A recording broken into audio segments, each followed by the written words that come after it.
Historia de la Sagrada Pasión, sacada de los 4 Evangelios por el Padre Luis de la Palma. Capítulo 35. De la segunda palabra que el Salvador habló con el ladrón en la cruz. Entre estos en quien tuvo efecto la oración del Salvador fue uno de los 2 ladrones que estaban crucificados con él, los cuales debían de ser judíos de profesión, pues a lo que parece de la blasfemia del uno y de la confesión del otro, tenían alguna noticia del reino de Cristo y del Mesías que esperaban, y fue así que pasó tan adelante la afrenta y desamparo del Señor, que no solo los príncipes de los sacerdotes que le habían puesto allí y lo restante del pueblo que miraba, sino los mismos ladrones, colgados como estaban en sus cruces, blasfemaban de él. Tanto fue lo que el Hijo de Dios se humilló por nuestro respeto, que los ladrones, gente infame y vil, estando en pública afrenta y recibiendo la pena debida a sus maldades. Entonces, cuando su propio dolor los había de hacer más compasivos y la vergüenza de sus delitos los había de tener mudos, con desvergüenza y diabólico furor,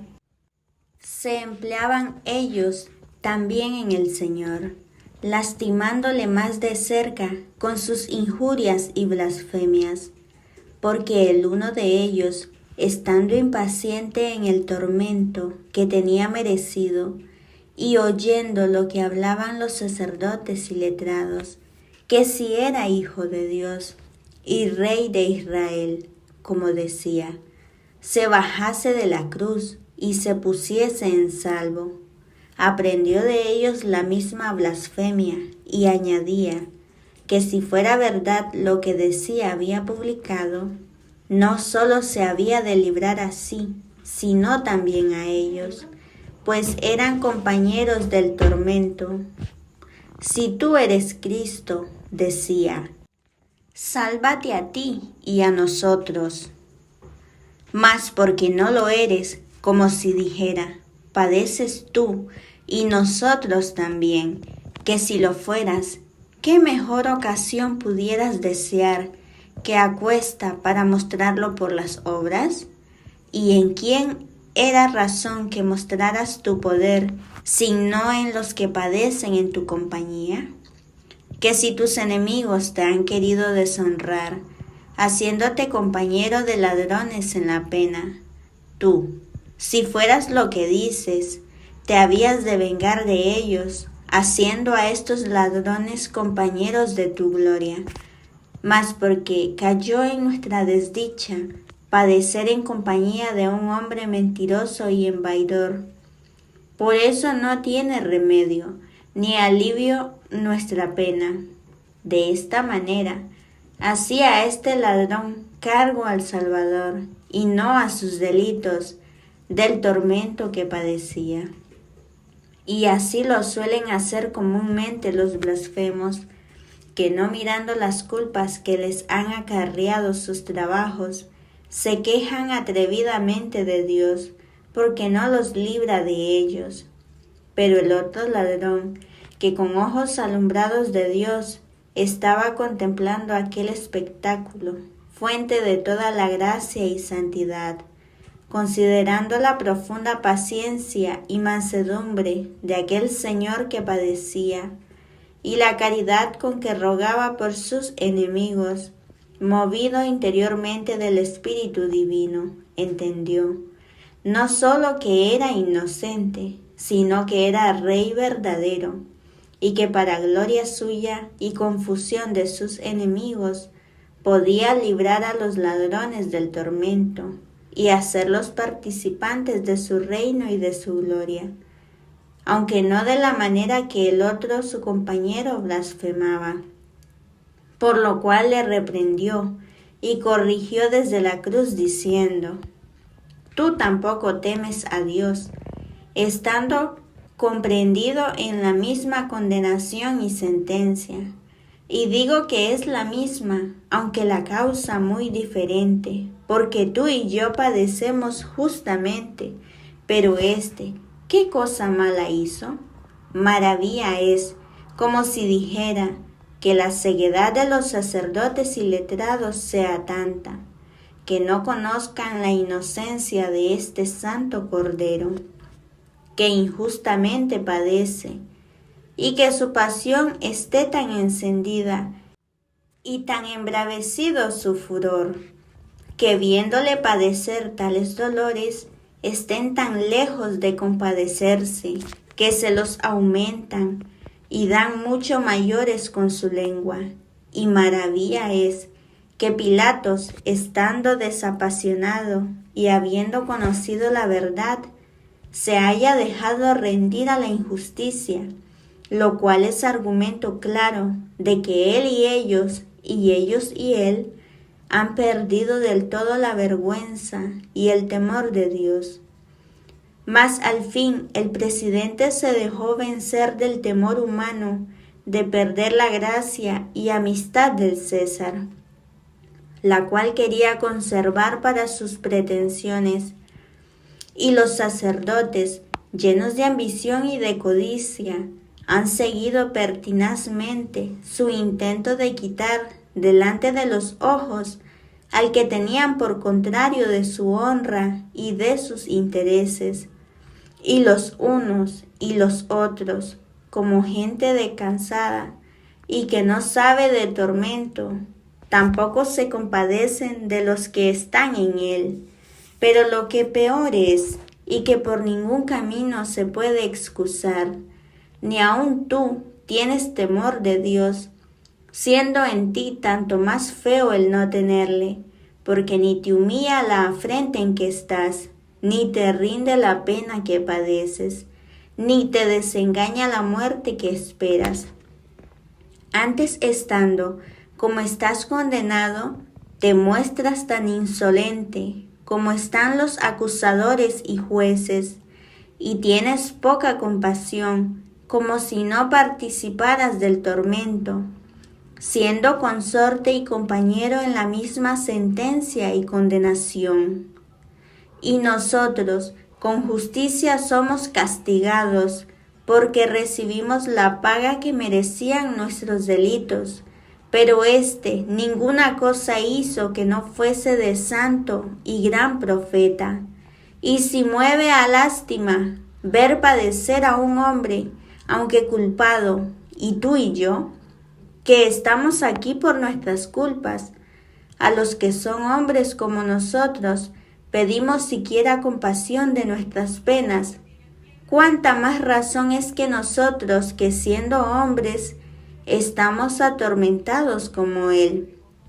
y somos culpados, no siéndolo Él, tuviéramos lástima y compasión de su tormento. De esta manera, estando el Señor en la cruz,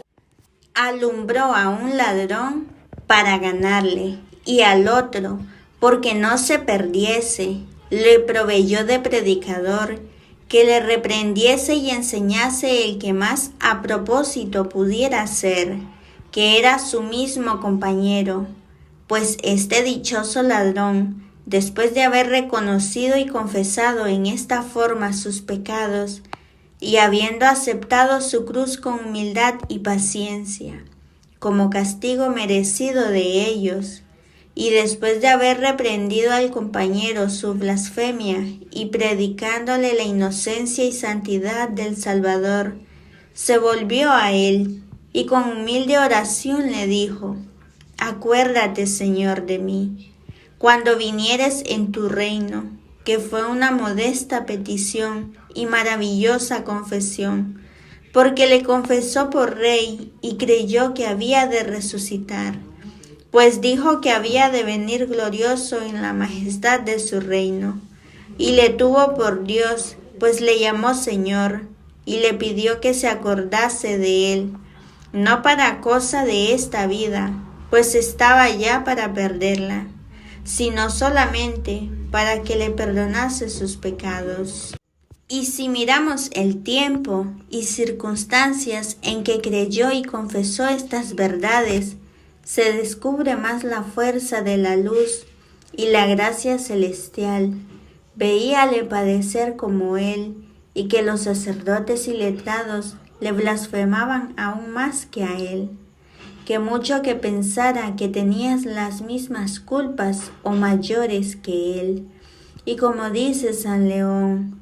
¿qué exhortación, dice San León, le persuadió esta fe? ¿Qué doctrina se le enseñó? ¿Qué predicador le despertó? No había visto los milagros que primero se habían hecho. Por entonces había cesado la cura de los enfermos, el alumbrar los ciegos y el resucitar los muertos, aquellas mismas señales que se habían de hacer al tiempo de su muerte, obscureciéndose el sol, quebrándose las piedras y abriéndose las sepulturas, aún no estaban presentes, y con todo eso confiesa por Rey y por Señor al que tiene por compañero en el suplicio. Esto dice San León. Pero el mismo Señor, que después de subido a los cielos, ha descubierto a tantos la excelencia de su cruz, se las descubrió a este ladrón, estando en ella. Y por eso dijo: acuérdate, Señor, de mí, cuando vinieres en tu reino. Bien sé, Señor, y lo reconozco, que aunque eres Señor de todo el mundo, pero que tu reino no es de este mundo, ni yo te suplico por cosa de este mundo, estando yo en una cruz y tú en otra, los dos ya casi fuera del mundo, y cuando yo no mereciera esta cruz por mis delitos, y tuviera en mis manos todas las riquezas y haberes del mundo, todo lo dejara libremente, y sobre todo escogiera esta cruz en que estoy, por ser compañero de la tuya. Solamente me tiene aficionado y suspenso la gloria y bienaventuranza que me has descubierto de tu reino. Y si a ti, Señor, estando en este mundo, te ha cabido tanta parte de la pena de mis pecados, no es mucho, que cuando yo salga de él, que me quepa alguna del premio de tus merecimientos. No te pido de las primeras sillas, ni la mano derecha o siniestra de tu gloria. Yo me tengo por muy favorecido en que me hayas dado la mano derecha de tu cruz. Y esto me da algún atrevimiento para pedirte que cuando te veas en tu reino, me tengas siquiera en tu memoria.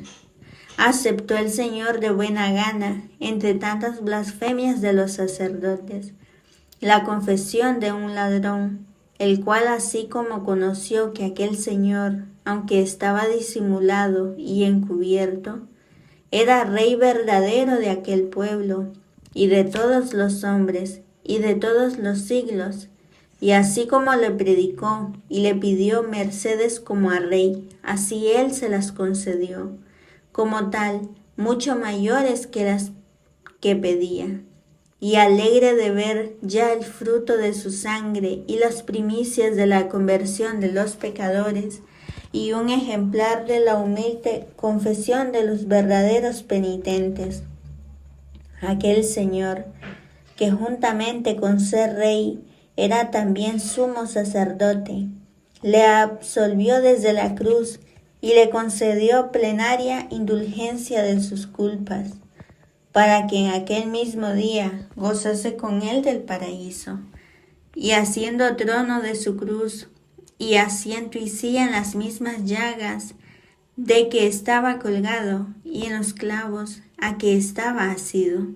despachó la petición de este ladrón con liberalidad y magnificencia de Rey, diciendo: yo te digo de verdad que hoy serás conmigo en el paraíso. Tal, por cierto,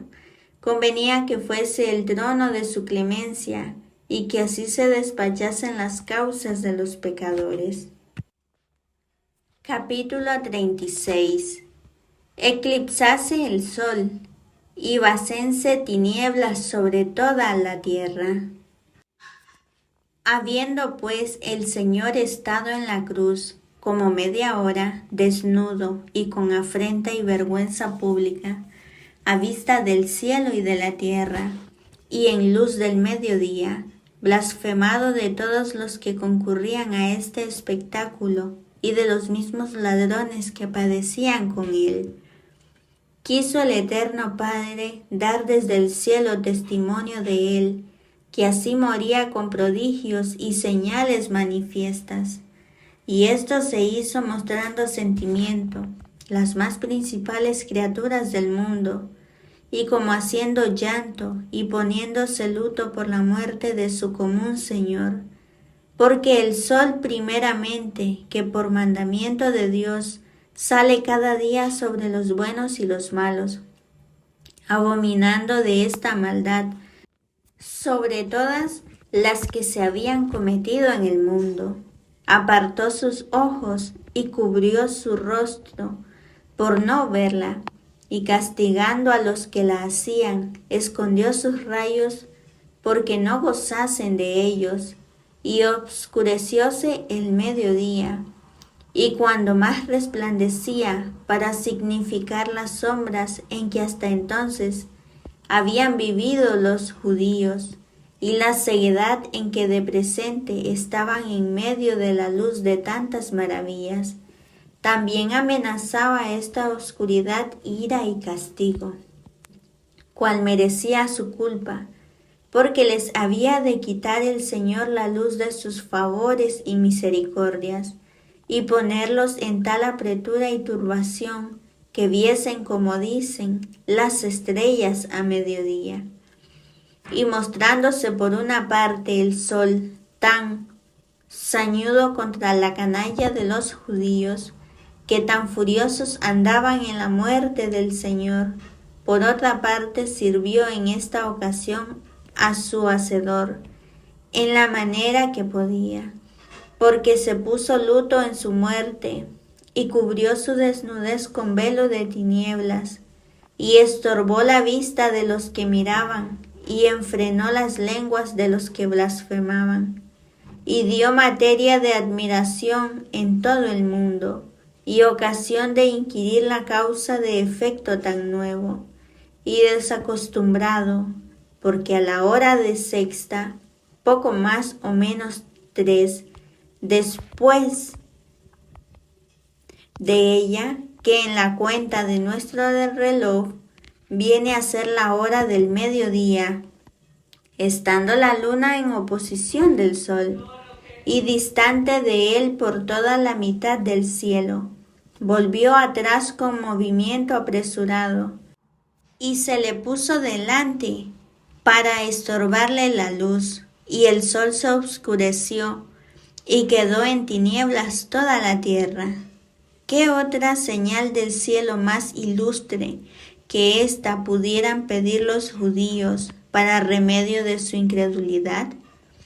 Que cuando dos planetas tan insignes, que son los ojos del mundo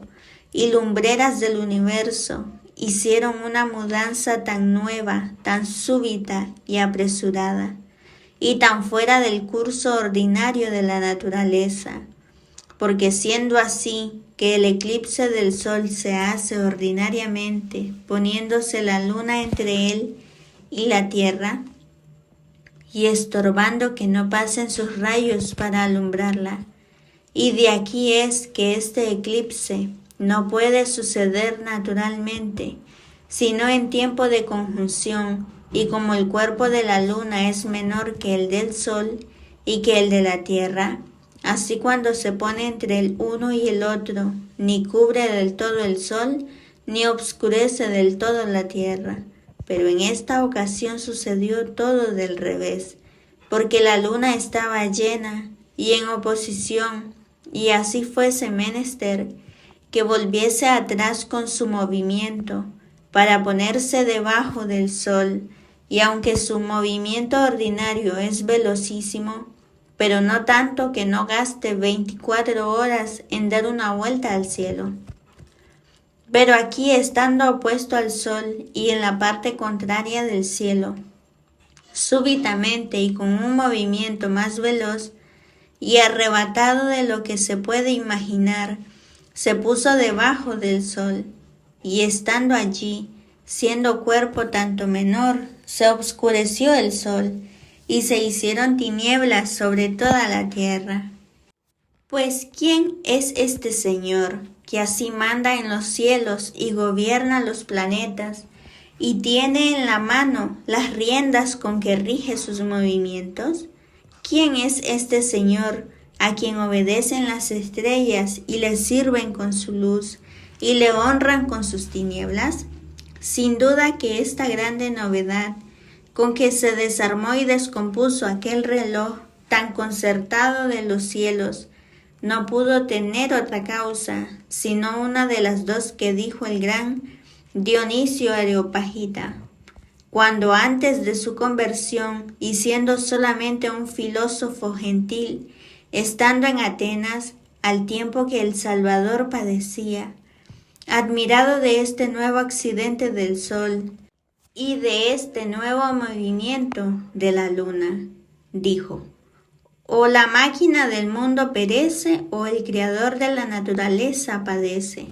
Duraron estas tinieblas desde la hora de sexta hasta la hora de nona, que fue casi todo el tiempo que estuvo vivo el Salvador en la cruz, y con mucha razón se oscureció en esta ocasión toda la tierra, porque no había ya cosa en ella digna de ser mirada, sino solamente aquella obra del Señor, que estaba obrando la salud en medio la tierra. Y porque la luz corporal suele estorbar a los que oran, con esta obscuridad quedó el santo monte hecho en un oratorio celestial, dando materia de contemplación con aquel santo y vivo crucifijo que allí estaba. Cerranse en esta forma las ventanas del cielo, para que los justos, entrando como Moisés en esta niebla y obscuridad, y apartando los ojos de todo lo visible, recibían en sus almas luz espiritual para ver, gozar y penetrar en este misterio, lo que a los ojos del cuerpo es invisible. Gracias por haber llegado hasta el final de este capítulo. Te invito a continuar escuchando este audiolibro en el siguiente video. Recuerda compartirnos qué te ha parecido el libro en los comentarios y te invito a escucharnos ahora también en Spotify. Bendiciones en la divina voluntad. Gracias por vernos. Suscríbete al canal de Misión Rúa YouTube ahora para que podamos seguir difundiendo la misericordia de Jesús en el mundo entero. Y no te olvides de compartir, darle un me gusta, comentar y suscribirte al canal para ser un misionero Rúa más.